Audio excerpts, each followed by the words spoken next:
In today's video, I'm going to teach you how to set up person accounts in Salesforce Lightning.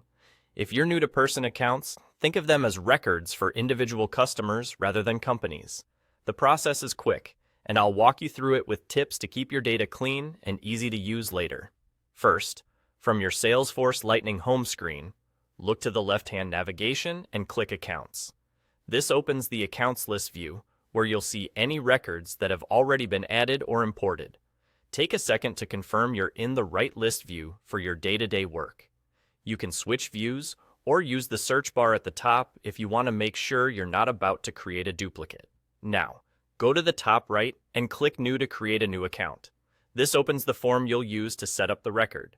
Depending on your organization's setup, the page may already be formatted for a person rather than a company. Either way, the goal is the same.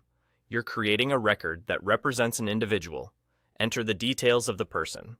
Start with the person's name, making sure to use the correct capitalization and spelling. Add a website if you have one associated with this person, such as a personal portfolio or a professional profile. Then, fill in any other relevant fields you see on the page.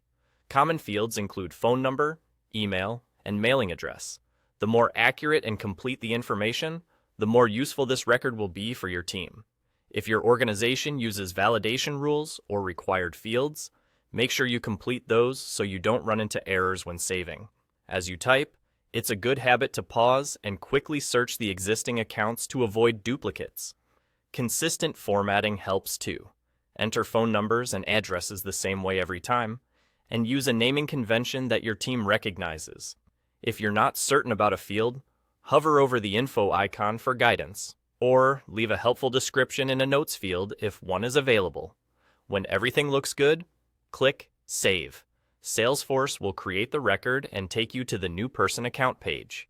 You'll see the details you just entered and can verify that everything is in the right place. From here, you're ready to use this record in your sales, service, or marketing workflows. And that's all there is to it. Click Accounts, click New, enter the person's details, and save. Simple, clear, and ready to go.